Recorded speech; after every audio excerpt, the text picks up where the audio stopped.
네, 2장 개인정보 중요성. 음, 정보사회와 개인정보에 관해서 여기는 그냥 한번 쭉 읽어보시면 될 것 같아요. 뭐, 최근 그냥 정보사회의 등장으로 인한 패러다임이 변화해서 뭐, 그런 내용이니까요. 정보사회는 한번 같이 읽을게요. 컴퓨터 네트워크를 기반으로 생산, 가공, 유통되는 정보에 의존하여 사회 구성원의 재반 활동이 유지되고 발전해가는 사회라고 정의할 수 있다. 이러한 현대사회에서 특히 사회 관계망 서비스인 SNS의 서비스로 사람들이 사고방식에 큰 변화를 가져왔다. 그런 반면 수많은 부작용도 속출하고 있다. 개인정보 유출 등으로 범죄에 악용될 우려가 높고 이미 이러한 범행이 수차례 언론을 통해 보도되고 있다. 이제는 프라이버시 영역에서 기업이 제공하는 서비스를 제공받기 위해 스스로 정보 주체의 정체성을 드러낼 수도 있으며 사회관계, 대인관계도 형성이 되어지고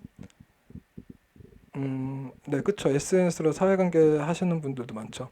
되어지고 있어 부정적인 측면보다는 보다 잘 활용하여 긍정적인 측면으로 사회 변화에 발빠르게 대처할 수 있다. 따라서 개인정보는 무조건 보호받아야 하는 영역이 아니라 본인 스스로 공개 범위를 선택하여 지정하고 본인의 지정된 공개 범위를 감수해야 한다. 하지만 공개 범위에 대해 모호한 기준이 될 수밖에 없는 상황이기 때문에 보편적인 기준을 정해야 하지만 그 기준이란 것이 사회 통념상 개념이기에 더 어려워지고 있다.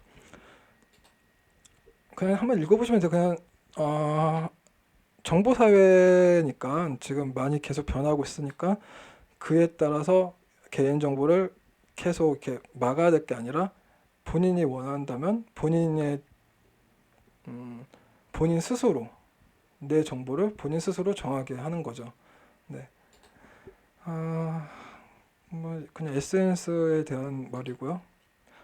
음, 네, 이거는 치매 유형에 대해서도 암기하실 게 참 많으시죠. 굳이 암기를 하지 마시고 그냥 몇 번 보시면 눈이 익어요. 네, 그래서 이 사이클이거든요.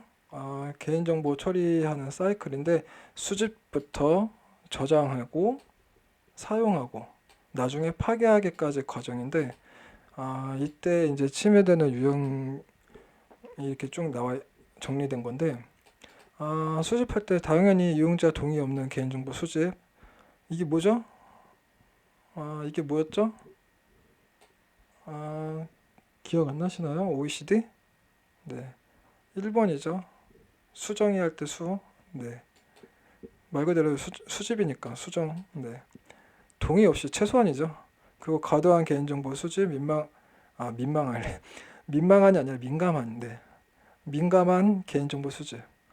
그러네요. 민감한 개인정보도 민망한 개인정보가 될 수 있죠. 네, 네, 관행적인 주민등록번호 수집. 네, 요즘에는 주민등록번호 수집이 안 되죠.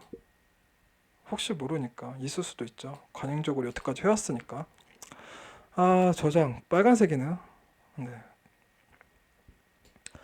개인정보 기술적 관리적 조치 미비로 인한 개인정보 침해. 기술적 관리적 조치 이 고시를 참조하세요. 이거 사장에 굉장히 중요해요. 네. 그래서 꼭 참조하시고 아, 이용할 때 목적의 이용, 뭐 그리고 뭐 제공할 때 삼자 제공. 지금 이거는 삼자 제공하고 위탁 수탁 관계죠. 네, 나중에 말할게요. 어차피 네, 이 다음 장에 이 과목부터 그걸 하니까 그리고 파기 네, 그냥 이렇게 보시면 되고요. 개인정보 침해 유형이고 이거는 침해 방법이에요. 침해 사건, 뭐 스미싱, 파밍, 그 피싱, 뭐 메모리 해킹. 아, 이거 약간 좀 고전적인 방법이고 아, 그것도 이제는 이것까지 범주에 놓으셔서 같이 보셔야 돼요. 그 크로스 사이팅 아시죠? XX 크로스니까 C잖아요. 근데 CSS는 사실 아, 그 HTML 언어죠. HTML 할 때 디자인 언어가 CSS잖아요. 이런 언어가 있기 때문에 이 C 대신 X로 바꿔서 쓰는 거죠. 그래서 크로스 사이팅이랑 이거랑 이거 뭐라고 해야 되죠? 크로스 사이트 요청 거부? 요청 뭐라고 해야 되죠? 크로스 사이트 요청 위조라고 해야 되나요? 이것도 크로스 이건데 이거를 X로 바꿔 쓴 거죠. 사실 이 둘의 공격 기법은 비슷해요. 굉장히 비슷해요. 뭐 예를 들어서 이거 취약점 분석하실 때 가장 기본적으로 이 크로스 사이팅은 다 그냥 가장 기본적인 거기 때문에 근데 이거랑 많이 혼동을 하시는 분이 계신데 저도 사실 뭐 이렇게 보안 쪽에 대해서 정확하게 이렇게 설명을 해드릴 자격은 없어요. 그래서 굉장히 뭐 제가 지금 쓸데없는 말까지 하는 것 같은데 뭐 예를 들어서 제가 조금 이렇게 해봤을 때는 어떠한 게시판에 이렇게 자바스크립트로 이렇게 언어를 작성해서 게시판에 올려서 누군가 이 게시판에 접속을 한다면은 해서 이걸 그 게시판을 클릭을 한다면은 쿠키를 탈취를 할 수 있잖아요. 근데 이거는 쿠키를 탈취하는 게 목적이고 이거는 행동을 취하는 거예요. 조금 느껴지시나요?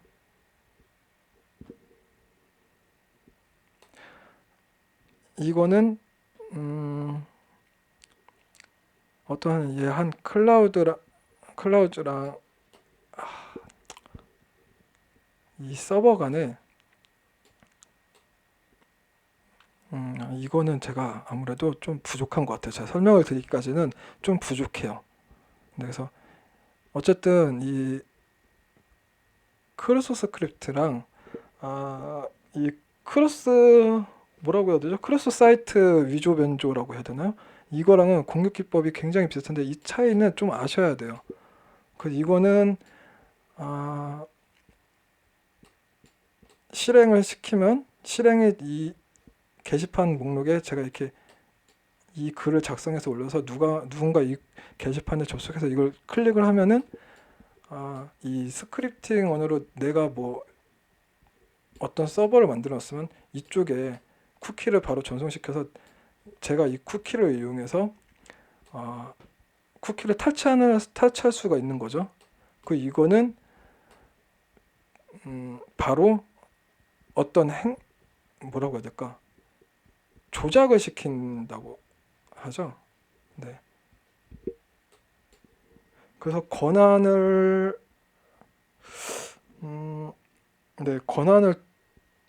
실제적으로 쓸 수가 있는 거니까 이거는 그냥 탈취만 하는 거고 탈취해서 그 쿠키를 로그인할 수도 있죠. 로그인해가지고 그러니까 그 쿠키를 탈취하는 거고 이거는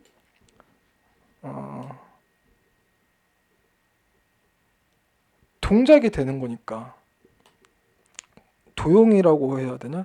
권한 도용이 되는 거고 이 차이를 명확히 좀 구별을 하셨으면 좋겠어요. 그래서 제가 보안 쪽에 이렇게 뭐 지식이 많지가 않아가지고 정확하게 설명을 못 드리는데 그 차이를 지금 이런 뉘앙스로 약간 구별을 하셔가지고 이 공격 기법 외에 뭐 다른 침해 방법에 대해서도 많이 보셔야 돼요. 이거는 많이 보셔야 되죠. 최근에는 이제 뭐 스미스 파밍 이런 거는 안 나와요. 네. 점점 더 많이 공부하시는 수밖에 없죠. 네. 아, 그리고 이거는 꼭 아셔야 돼요. 무조건 아셔야 돼요. 이 표를 보시면은 말 그대로 개인정보가 유출로 인해서 2차 피해 유형이에요. 그래서 발생 가능성이 가장 높은 거. 발생 가능성 가장 높은 게 뭐죠? 가장 쉬운 거. 말 그대로 가장 쉬운 게 뭘까요?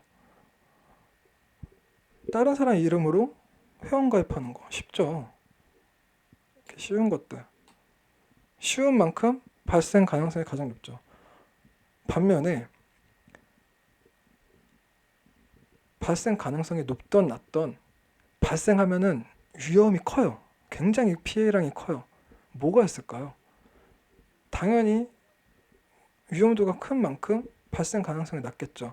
보면은 이렇게 대포 통장 만드는 거, 타인 명의로 통장 만드는 거 쉽지 않죠. 근데 생기면 피해 크죠. 이런 것들. 신분증 위조. 아니 신분증 위조 의외로 쉽다고 하는데 뭐라고 하지? 그 카드 프린팅 기계로 그냥 하면 된다고 하는데 어쨌든 시중에서 많이 발생하는 일은 아니죠. 근데 이런 일이 생기면 위험도가 높죠. 그래서 이 발생률이 높은 거랑 위험도가 높은 거랑은 구별을 좀 하세요. 이걸 그냥 표를 좀 자주 눈에 익히게 좀 반복해서 보세요. 그리고 개인정보 침해. 개인정보 침해의 주 원인은 기업 등 개인정보 처리자의 사회적 책임이 부족한 데 기인함. 네. 개인정보 보호 인식 부족으로 개인정보 보호를 위한 기술적 관리적 조치를 제대로 취하지 않아 내부자에 의해 개인정보 유출, 해킹 등과 같은 사고의 원인이 되고 있다. 최근에는 이제 해킹보다는 내부적인 관리로 인해서 유출되는 사건이 더 많아요. 그리고 관계 법령의 내용을 제대로 숙지하지 못해 개인정보 보호 원칙 없이 3자 업체와 무제한적으로 개인정보 제공 공유. 이게 만약에 여러분이 개인정보 담당자, 책임자든 담당자라고 가정을 한다면 여러분들이 이 개인정보법을 몰라요. 그런데 거래처 있죠, 주 거래처. 예를 들어서 쇼핑몰이면은 택배 회사가 있겠죠. 택배를 매일매일 보내야 되니까. 그게 위탁하고 수탁 관계인데요. 그럴 때 이 계약이라는 게 원래 이렇게 서류로 작성을 하잖아요. 그리고 그거 관리 감독을 해야 돼요. 수탁 관계일 때는. 근데 지금 여기서는 이 관련 법령의 내용을 제대로 숙지하지 못했을 때 개인정보를 제공 공유하기도 한다. 그러니까 관리 감독을 잘 해야 되는 그런 법규 내용을 모르면 위험할 수 있다는 거죠.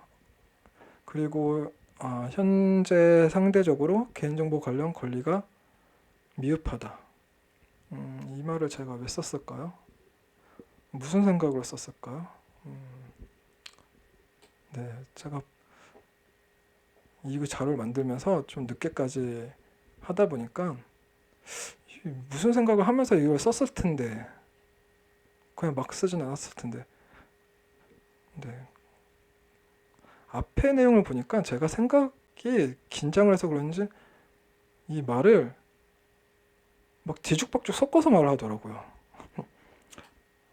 앞장도 약간 자료가 뒤죽박죽 좀 섞여 있는 부분이 없지 않아 있고. 아무튼 근데 이 말은 지금 제가 문구가 그냥 무시하시고 그냥 읽어보세요. 개인정보 필요성. 개인정보 개인정보가 왜 필요한지 한번 봅시다. 첫 번째, 개인적인 측면. 내 개인적인 입장에서 개인정보 필요성이 아니라 개인정보 빠졌네요. 보호 필요성이죠. 개인정보 보호 필요성. 개인이 개인정보 침해를 당한 경우 인격적으로 침해에 따른 정신적 피해와 보이스피싱, 명예도용 등으로 재산적 피해를 입을 수 있죠. 이게 가장 중요하죠. 그리고 뭐 유괴, 스토킹, 네, 욕설, 협박, 생명, 신체 위협, 재산상 이익을 취하기 위한 불건전한 의도를 가진 익명의 이용자에 의해 행해질 수 있고, 피해자는 본인의 의도치 않게 자신의 개인 홈페이지나 블로그 등에 자신에 대한 사회적 평가와 부정적 영향을 받을 수 있는 게시글, 댓글들로 인해 피해를 받을 수 있는 것이다.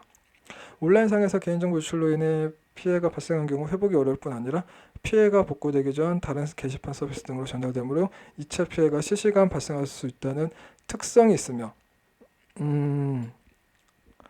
발빠르게 대처를 안 하면 아무래도 개인정보다 보니까 2차 피해로, 네, 특성이 있죠.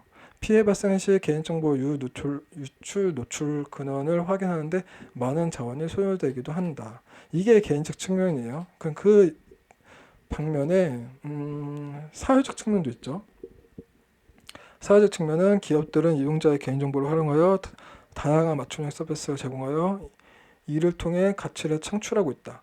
이용자들의 개인정보는 그 소유자 정보 제공자 개인에게 귀속되며, 이용자들의 개인정보는, 그쵸, 이용자들 개인정보는 그 소유자면 처리자한테, 처리자가 사용하고 있으니까 귀속이 되죠. 네, 제가 잠깐 헷갈렸네요. 기업은 이용자의 동의에 기초하여 수집 이용 제공 등의 활동을 하게 되는 것이기에 기업은 고객의 개인정보에 대한 선량한 관리자로 역할을 다해야 할 것이다. 그러한 입장에서 만약 개인정보가 유출되는 사고가 발생한다면 기업 이미지가 실추되어 고객의 이탈감, 잠재, 고객의 외면, 현상이 불가피할 뿐 경쟁사의 비방 대상이 되며, 기업의 불매운동, 피해자들의 손해배상 지급 등으로 치명적인 타격을 입을 수 있다. 이에 개인정보 이용자의 오너십은 사회적으로 점차 강화되어 가는 추세다. 그로 인해 기업에서 개인정보 유유 노출이 기업의 생존에 영향을 미치는 것을 이해한다. 사실 개인정보 보안은 기업적 측면은 사실 볼 필요가 없어요. 어딜 봐도 이 개인적 측면을 많이 봐야 돼요. 기업적 측면은 기업이 알아서 해요. 그럴 수밖에 없어요. 하지 말라고 해도 해요. 당연한 거 아니에요? 생각해 보세요. 지금 현재 일하시는 직장을 생각해 보세요. 하지 말라고 해도 할 수밖에 없어요. 그래서 이 오너십이라는 걸 오너십의 뭐라고 해야 될까? 오너십을 부여를 해가지고 그 의식을 느끼게 해줘야 돼요. 이거는 그 정보보호 책임자가 조직을 구성할 때 또 이게 하는 게 있는데, 네, 곧 나올 거예요. 그때 다시 한번 볼게요. 그리고 이제 국가적 측면인데, 개인정보 필요성이 당연히 개인정보 보호의 필요성이 당연히 개인적 측면이 있고 기업적 측면이 있고 당연히 사회적 측면이 있는 거죠. 국가적. 자, 그럼 국가에서는 왜 개인정보 보호가 필요하냐? 국가는 현대 사회를 통괄하기 위하여 통괄하기 위해 국가정보화가 필수적이고 이를 통하여 국가 기능 및 경쟁력을 강화하는 체제를 유지한다. 이를 위해서 국민의 개인정보가 전제되어야 하기에 전자정부의 추진에 있어서 개인정보 보호를 소홀하게 되면 정부의 공공행정의 신뢰성과 국가 브랜드가 하락하게 되고 전자정부 추진 자체가 불가능하게 될 것이다. 정부는 개인정보 보호에 대한 법률과 제도의 정비 및 실제 정보 제공 등 이용 주체들의 행태에 관한 규율의 수준을 감독하고 있기 때문에 정부 또는 공공기관의 자체의 개인정보의 보호와 관리는 기업이나 개인에 비해 더 높은 비난 가능성을 내포하고 있다. 만약에 어느 기업이 실수로 유출했다면 타겟이 되겠죠. 뉴스 몇 번 나오겠죠. 근데 국가가 유출됐다면 이 더 높은 비난 가능성, 더 비하할 수밖에 없죠. 그래서 이 개인정보 중요성을 정리를 하자면은 사실 그렇게 어렵진 않고 그냥 이렇게 한번 읽어보시면 돼요. 그냥 당연히 마땅하다고 약간 좀 윤리적으로 생각되면은 윤리적으로 보면 되기 때문에 어렵지 않은데, 그래도 굳이 정리를 해보자면 그거죠. 최근 정보통신 기술이 발전된 거죠. 그래서 정보의 수집이 용이해져서 정보 분량이 대량화가 돼서, 그래서 개인정보의 보호 필요성이 대두가 되고 있는 거고, CSR 정책은 사업자가 법률, 이거 3장에 나오는 건데, 자, 네, 윤리적 기준 규범에 부합하는 활동을 하는지 확인하는 내용으로 구성되어 있으며 주로 환경, 소비자, 임직원, 지역사회 등에 초점을 맞추고 있다. CSR의 포커스가 이거거든요. 이거 3장에, 네, 여기 3장에 나오잖아요. 그때 같이 한번 보시죠. 네, 확인하는 내용은 구성되어 있으며 주로 환경, 소비자, 임직원, 지역사회 등에 초점을 맞추고 있다. 네, 이게 포커스예요. 개인이 테라급의 저장 장치를 보유하는 것이 어렵지 않게 되었고, 네, 요즘에는 뭐 1테라가 뭐야? 뭐 3테라 기본이죠. P2P 등 정보의 유통, 익명성의 불특정 다수의 데이터 교환이 실시간 가능하게 됨.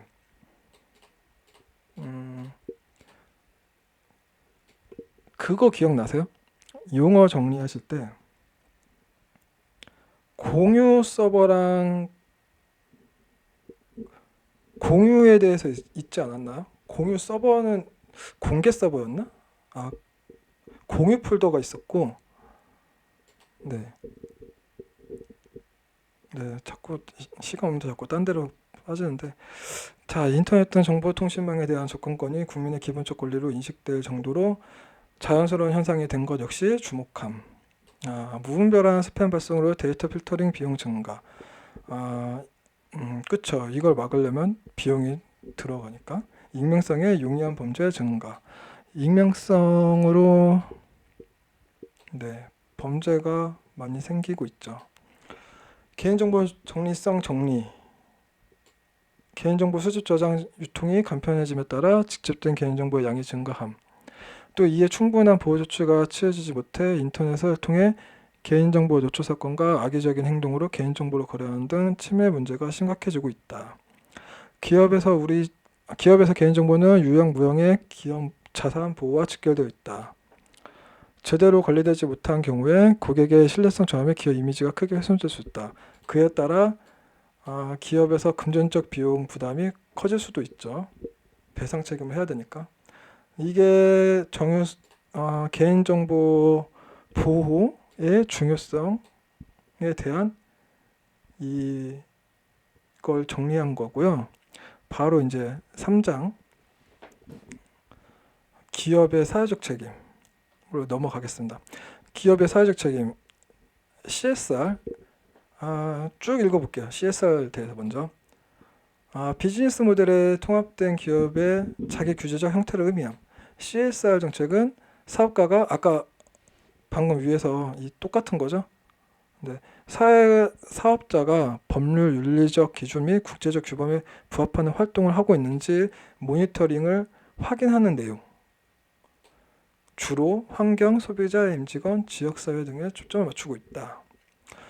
그리고 CSR은 기업의 의사 결정 과정 같은데요. 의사 설정, 네, 셜록 홈즈가 아닌데 결정이죠. 결정 과정에 공공의 이익을 포함하는 개념이며 사람, 지구, 이익. 이 사람, 지구, 이익 있잖아요. 3P. People, Plan, Profit. 이거는 몇 번 보시면 외워지실 거예요. 네. 3P가 뭐죠? People, person도 되겠죠. People, Planet, Profit. 네, 반드시 꼭 아셔야 돼요. 사람, 지구, 이익을 중시하게 된다. 정부 주체의 개인정보를 보호하며 위험관리 체계를 성숙시켜 기회 창출과 브랜드를 차별화할 수 있다.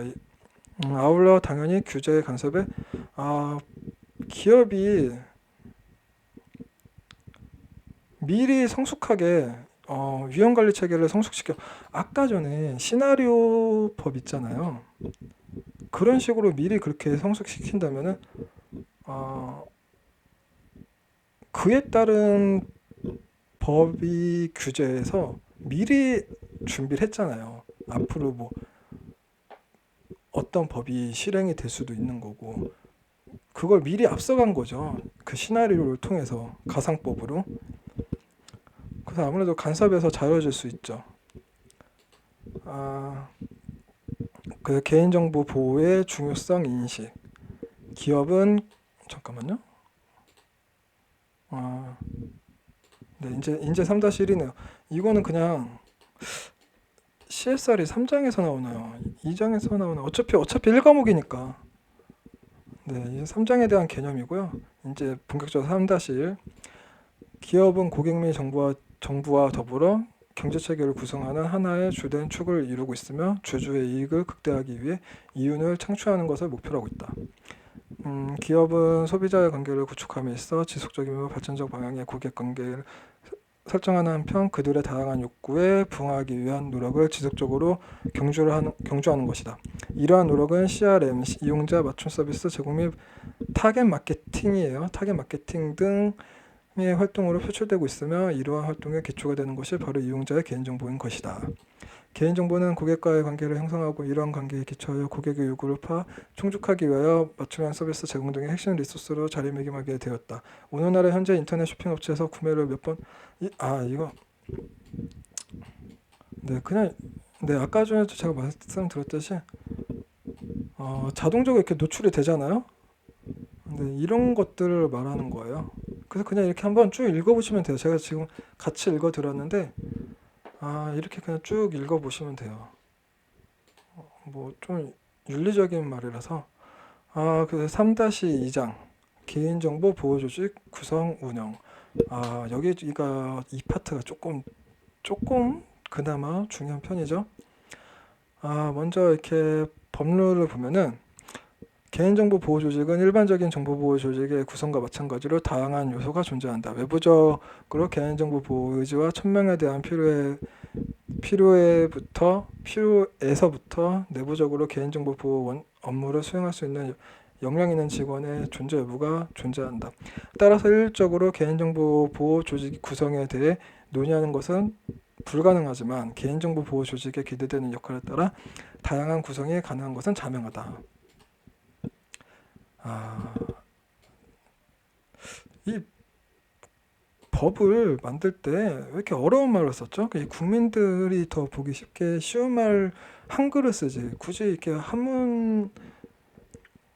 그래서 제가 이 자명하다는 말이 뭐 아시는 분은 아시겠지만 저는 몰라요. 그래서 굳이 이렇게 한번 찾아서 같이 이렇게 캡처를 해 보았거든요. 내가 마땅한 거를 말하는 거예요. 마땅한 거. 그냥 한번 읽어 보시고요. 그래서 개인정보 조직 구성 운영할 때 개인정보 유출 사고가 나면은 이거를 그 관련 책임자 있잖아요. 책임자만 처벌을 받는 게 아니라 그 위에 있는 이제 취급자, 책임자 그리고 대표, CEO까지 같이 책임을 받아요. 그래서 그렇기 때문에 여기 보시면 책임자도 연계되기 때문에 대표 입장에서는 신경을 쓸 수밖에 없죠. 사건이 만약에 터지면은 같이 터지니까, 같이 연관이 되니까. 그래서 CEO가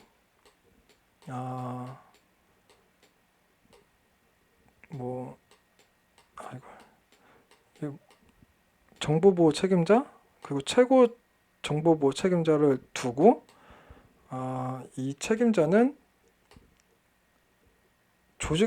정보보호 조직을 꾸려야 되죠. 그래서 이 CEO가 이렇게 정보보호 책임자를 선임을 하고 이 정보보호 책임자가 보호 조직을 꾸려요. 그래서 뭐 예를 들어서 기업 내 무슨 부가 있을까요? IT 부서 있겠고 그 IT 부서 책임자를 또 두죠. 이 최고 보안 책임자가 또 무슨 부가 있을까요? 뭐 인사부가 있겠죠. 그 인사 담당 책임자를 또 두죠.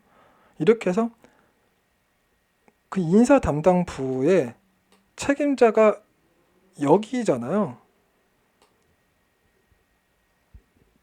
그쵸? 여기 있는 게 아니라 여기에 있는 거잖아요. 그러니까 이 책임권이 권한이 더 큰 거죠. 권력이 크다고 해야 되나? 네, 어차피 권한이 크게 된 거죠. 그래서 보면은 통제권을 갖도록 권한을 부여. 그리고 보면은 개인정보 보호는 법 준수 사항으로 상시적으로 개인정보 보호 체계를 유지해야 할 필요가 있다. 따라서 전담 조직을 개인정보 보호 책임자 하부에 두어야 한다. 그거예요. 방금 제가 말씀드렸듯이 뭐 예를 들어서 뭐 제가 이렇게 말씀을 드렸는데 뭐 정보보호 책임자나 최고 보안 책임자나 이렇게 있으면은 이 사람들로 한해서 조직을 꾸리라는 거죠. 그래서 여기 무슨 부가 있으면은 그 부서의 각 책임자를 이 전담 부서의 장으로 두라는 거죠. 네, 이렇게 운영을 하라는 거예요. 근데 지금 이 그림이 이해를 잘 하셔야 돼요. 이거 제가 어느 자료인지 제가 정리가 안 됐는데 어느 자료에 제가 약간 비슷하게 정리한 게 이게 뭐냐면은 사실 기업 내에서 이러는 거는 좀 규모가 있는 기업들이고 규모가 작은 기업들은 책임자를 누가 하죠? 책임자가 대표자가 할 수 있어요. 소상공인들. 또 소상공인 말 나왔으니까 또 소상공인이 뭐죠? 그 용어 정의 보셨죠? 소상공인이 뭘까요?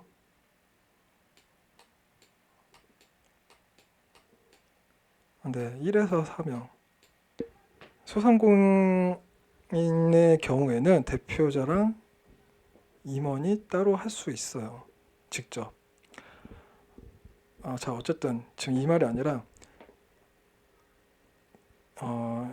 이런 구성을 사실 갖추는 게 쉬운 게 아니에요.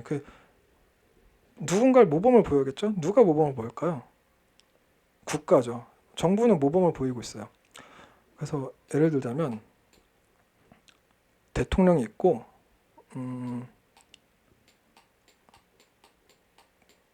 지방자치단체 이렇게 각 부서들 있잖아요. 뭐라고 할까요? 뭐 환경부 뭐 또 뭐가 있을까요? 갑자기 생각이 안 나네. 행정안전부가 있죠. 행안부. 사실 이 부 중에서는 행안부가 좀 극단적으로 표현할게요. 뭐 실제 관계되신 분들은 좀 죄송해요.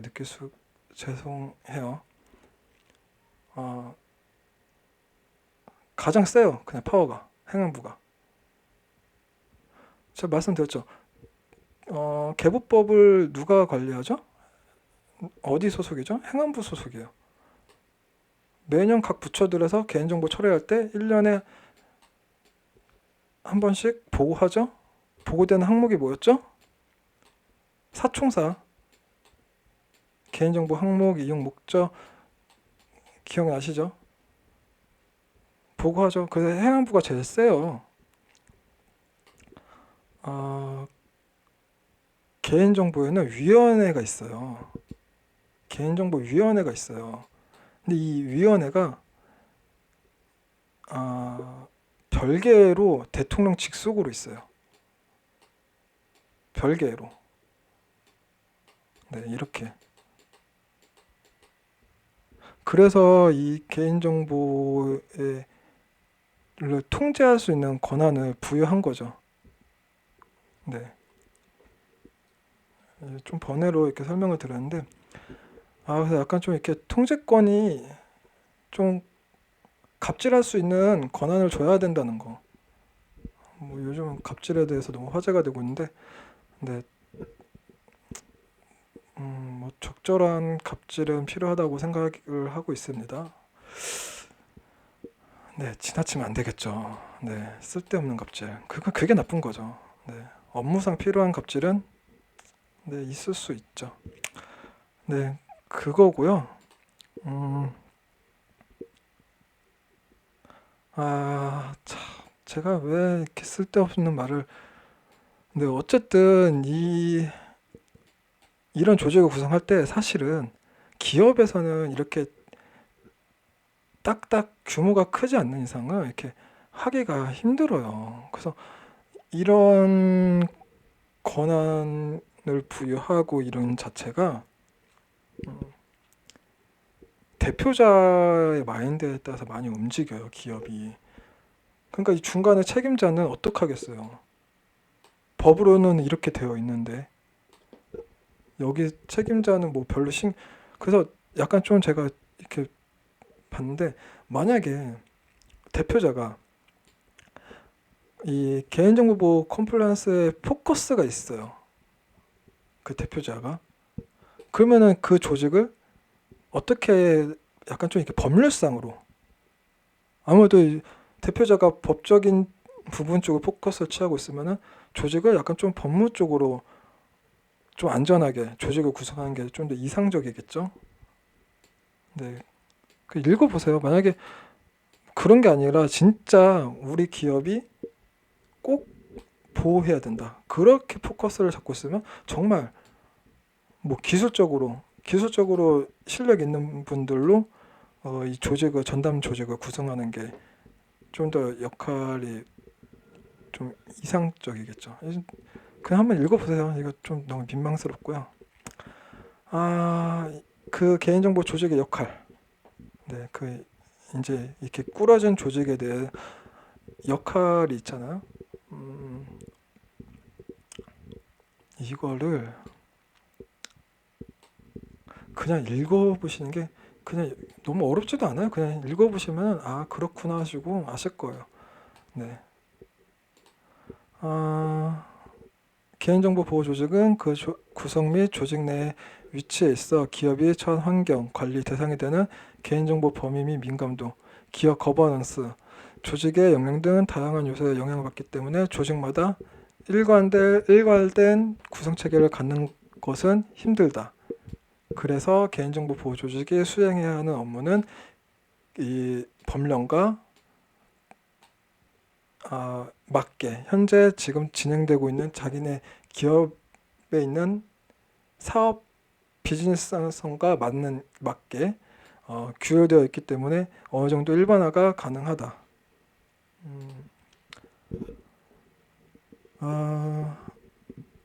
최고 보안 책임자를 보좌해서 개인정보 조직은 이 최고 보안 책임자들의 뜻에 따라야겠죠. 이용자의 개인정보가 적정하게 보호되고 있다는 합리적 보장을 제공. 다 역할 있어요. 나중에 이 역할 또 있을 거예요. 개인정보 보호에 관련된 제방법제, 규제 등에 대한 준수를 담보한다. 개인정보 보호를 위하여 조직 내 외부의 관계자에 대한 인식 향상 방안을 시행한다. 기타 개인정보 보호에 필요한 정책 수립에 필요한 대협력 활동, 이용자 개인정보의 보호 수준에 대해 홍보 활동 등이 있다.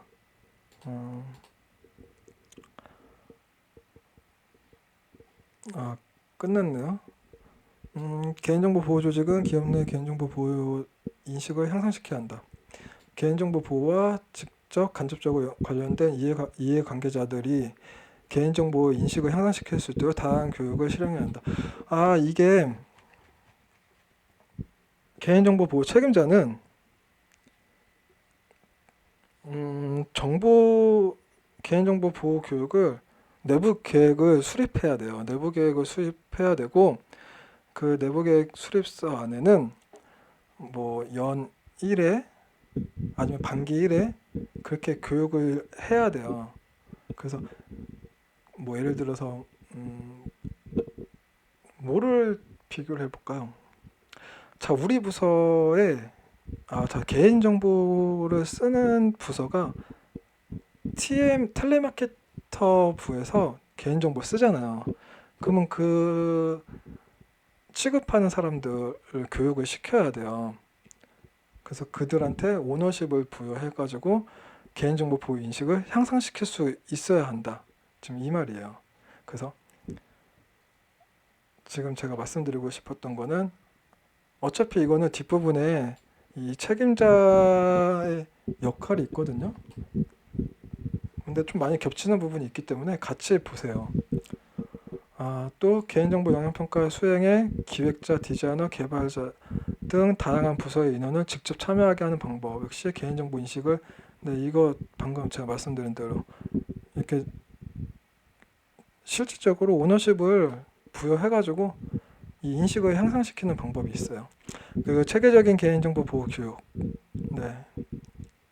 1년에 한 번